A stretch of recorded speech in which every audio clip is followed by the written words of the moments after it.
Nunca creí que el silencio pudiera pesar tanto. La vecindad siempre fue pobre, sí, pero viva. Un rectángulo de paredes descascaradas donde la miseria se sostenía con risas prestadas. Yo viví ahí tantos años que aprendí a leer las manchas de humedad como si fueran augurios, y aquella semana, antes de que todo se torciera, las paredes parecían llorar. El aire tenía un olor rancio, como de pan duro y óxido, y cada paso resonaba con una tristeza vieja que no alcanzaba a entender. La Chilindrina me miraba con esos ojos enormes, cargados de una inquietud que no era infantil, y yo fingía no notarlo porque los padres pobres aprendemos a negar lo que no podemos arreglar. El chavo siempre había sido un niño extraño, pero la vecindad lo había adoptado como se adopta una grieta en el piso. Esquivándola sin pensar. Dormía en su barril, reía cuando no tocaba y lloraba por cualquier cosa, pero había una ternura rota en él que nos hacía bajar la guardia. Esa semana, sin embargo, algo se descompuso de verdad. Empecé a notar que su risa no coincidía con sus ojos. Había momentos en que se quedaba inmóvil, mirando la nada, como si contara cosas que no estaban ahí.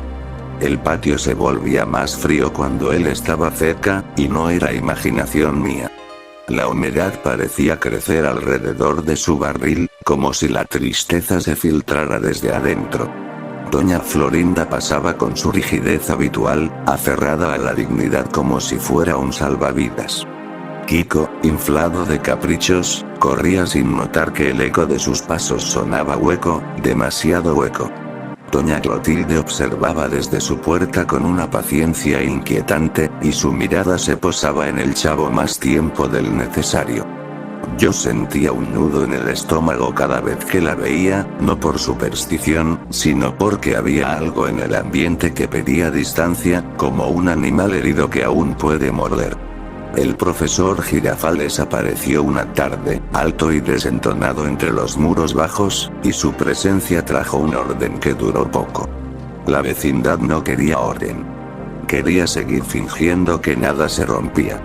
El señor Barriga y su hijo Ñoño llegaron después, cargando no solo la renta, sino un peso invisible que parecía aplastar el patio.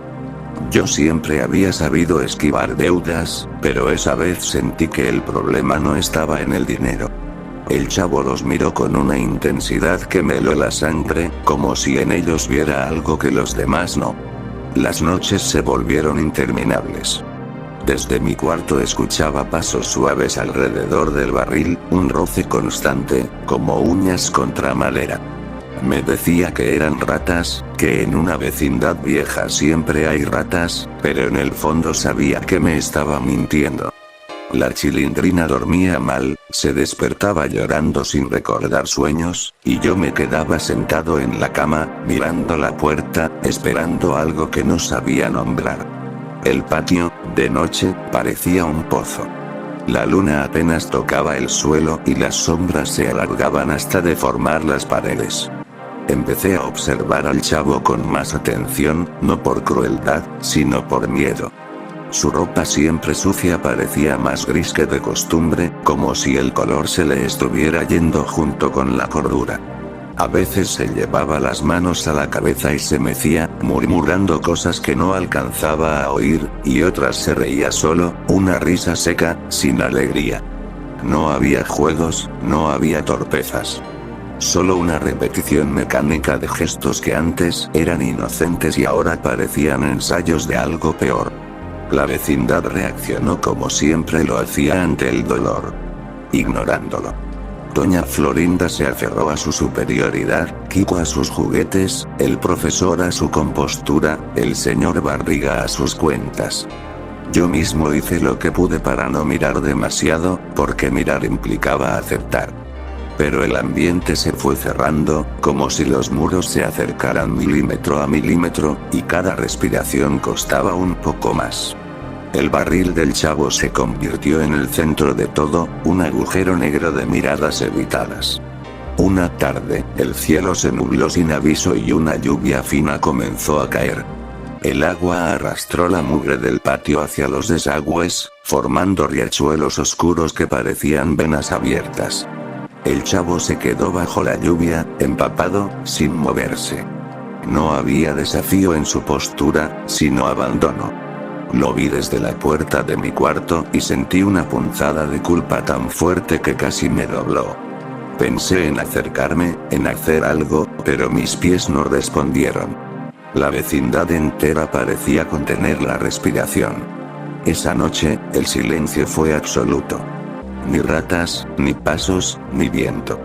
Solo un vacío espeso que se metía en los oídos.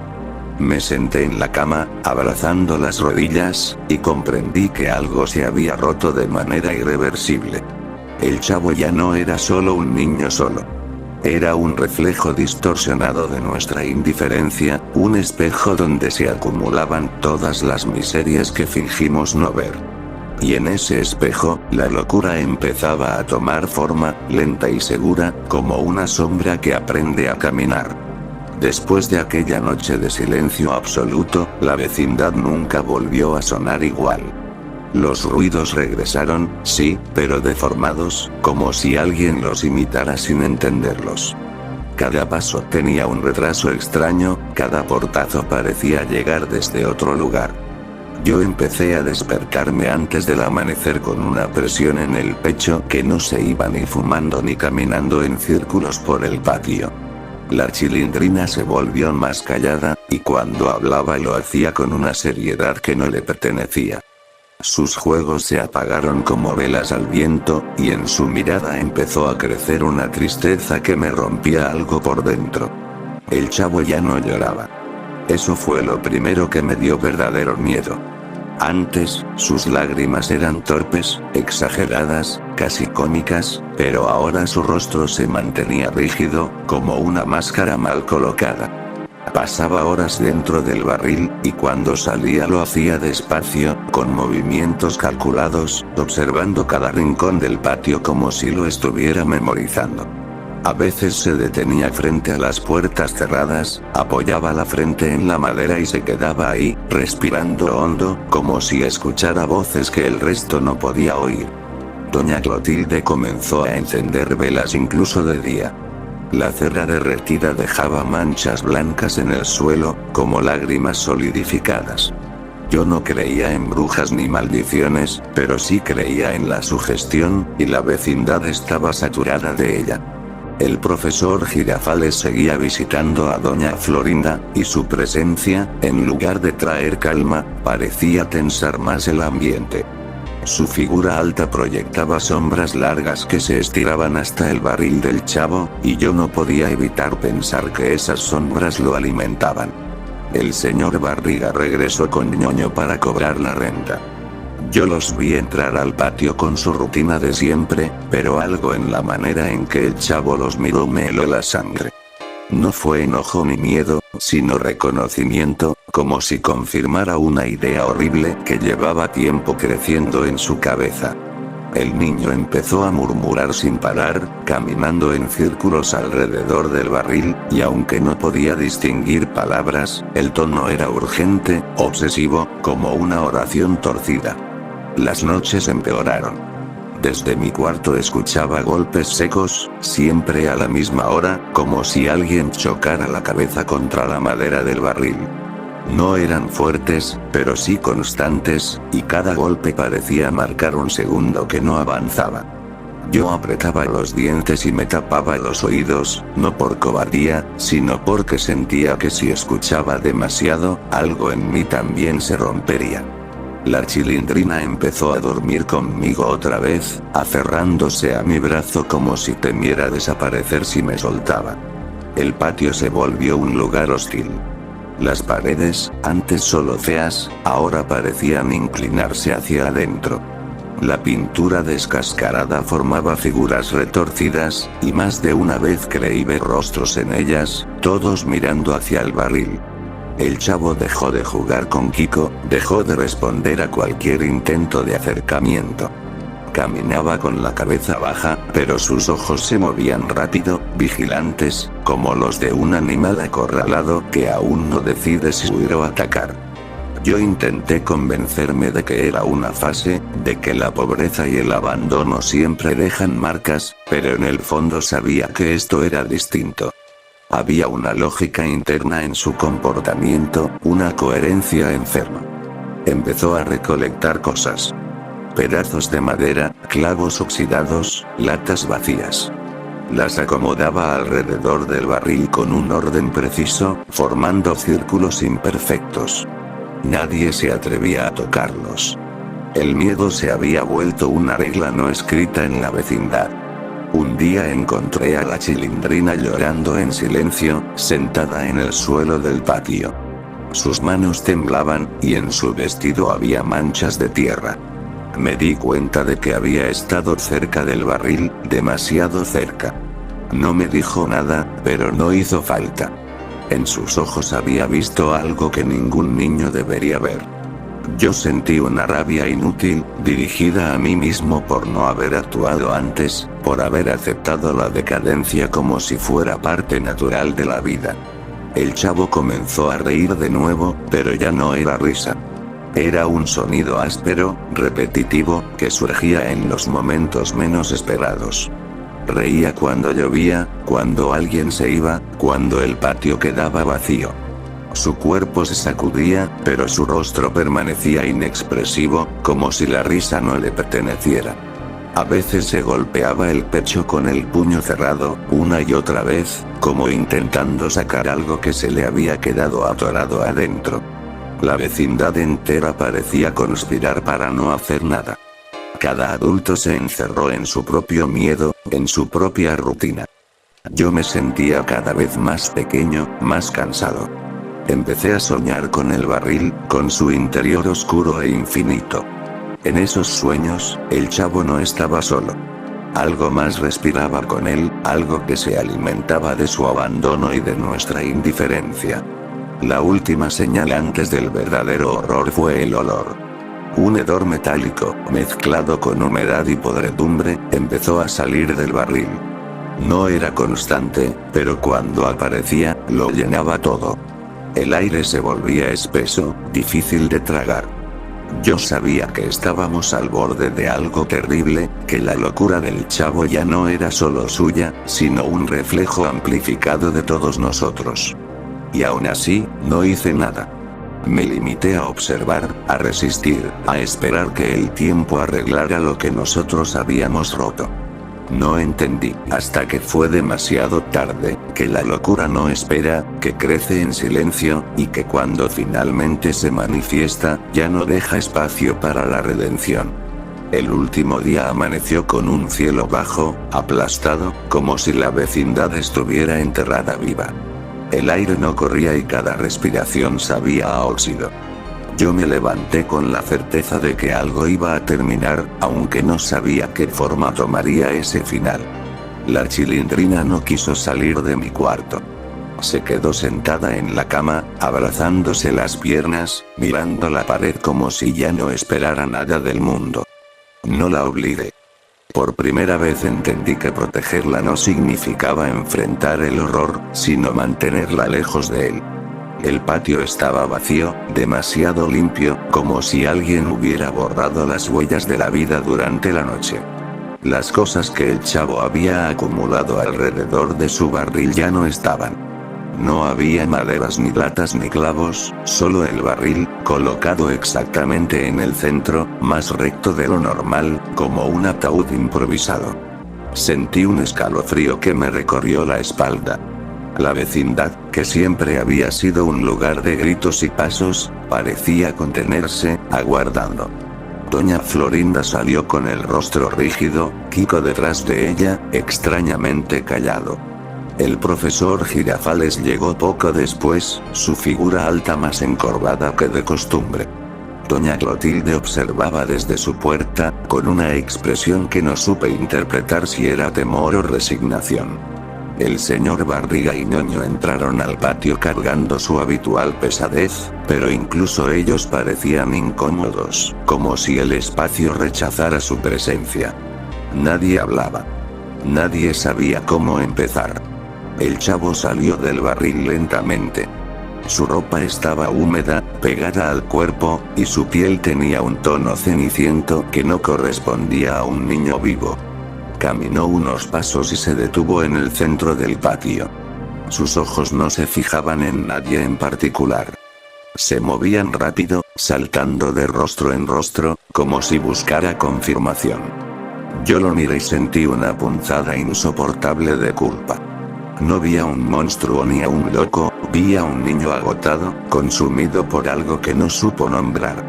Comenzó a hacer movimientos extraños, repetitivos, como si siguiera instrucciones invisibles. Se tocaba la cabeza, el pecho, los brazos, siempre en el mismo orden, una y otra vez. Su respiración era agitada, irregular. De su garganta salían sonidos ahogados, no palabras, sino fragmentos rotos de pensamientos que nunca aprendió a ordenar. El patio entero parecía encogerse alrededor de él, y yo tuve la sensación de que estábamos presenciando un ritual nacido del abandono. Entonces empezó a golpearse. Primero despacio, como probando su propio cuerpo, y luego con más fuerza. Cada golpe resonaba en el patio como un eco seco, definitivo. Nadie se movió. No porque no quisiéramos, sino porque algo nos mantenía clavados al suelo. La locura del chavo había alcanzado un punto en el que ya no había espacio para la intervención. Era un mecanismo en marcha, alimentado durante años por la indiferencia, la burla y la soledad. Cayó de rodillas frente al barril y apoyó la frente en la madera. Su cuerpo temblaba. Yo vi cómo sus dedos se clavaban en el metal oxidado, cómo la piel se le abría sin que pareciera sentir dolor. En ese momento entendí que el barril nunca fue un refugio. Fue una frontera. Un lugar donde el mundo decidió dejarlo del otro lado. El chavo se incorporó con dificultad y, con una determinación que no le había visto nunca, empujó el barril hasta tumbarlo. El ruido fue ensordecedor. El barril rodó unos centímetros y quedó de lado, mostrando su interior oscuro. El chavo se metió dentro, no con torpeza, sino con urgencia, como si regresara al único lugar que reconocía como propio. Empezó a golpearse contra las paredes internas, con una fuerza que no parecía humana. El metal vibraba, el sonido se amplificaba, y cada impacto parecía arrancar un pedazo de nuestra última esperanza. El olor volvió, más fuerte que nunca. Un hedor a sangre, humedad y encierro. Yo sentí ganas de vomitar, pero no aparté la vista. No tenía derecho. El barril se sacudía cada vez menos, hasta que los golpes se volvieron espaciados, débiles. Luego cesaron. El silencio que siguió fue absoluto, definitivo, como una lápida cayendo. Nadie se acercó de inmediato. El tiempo se estiró de una manera insoportable. Cuando por fin reuní fuerzas para avanzar, mis piernas temblaban tanto que apenas me sostenían. Me acerqué al barril y miré dentro. El cuerpo del chavo estaba inmóvil, doblado de una forma antinatural. Sus ojos estaban abiertos, pero no miraban nada. Su rostro, por primera vez, estaba en calma. No había rastro de risa ni de llanto, solo un descanso terrible. La vecindad no gritó, no lloró. Cada uno reaccionó a su manera, en silencio. Yo sentí que algo se quebraba definitivamente dentro de mí. No fue solo la muerte de un niño. Fue la confirmación de que todos fallamos. Que lo vimos caer poco a poco y elegimos mirar a otro lado porque era más fácil, porque la miseria compartida se vuelve costumbre. Esa noche, la vecindad volvió a hacer ruido. Puertas, pasos, murmullos. Pero ya no era la misma. El barril fue retirado, el patio quedó vacío, y aún así, el espacio seguía ocupado por una ausencia pesada. La chilindrina no volvió a jugar ahí. Yo no volví a sentarme en el centro. Nadie volvió a reír de la misma manera. El chavo murió solo, rodeado de gente. Y esa es la parte más terrible. No su locura, no su final violento, sino la certeza de que su muerte empezó mucho antes, en cada risa que lo ridiculizó, en cada adulto que decidió que no era su problema. La vecindad siguió en pie, pero desde entonces, cada pared, cada grieta, me recuerda que hay horrores que no llegan de afuera. Se crían con nosotros, crecen en silencio, y cuando finalmente reclaman su precio, ya no queda nada que salvar.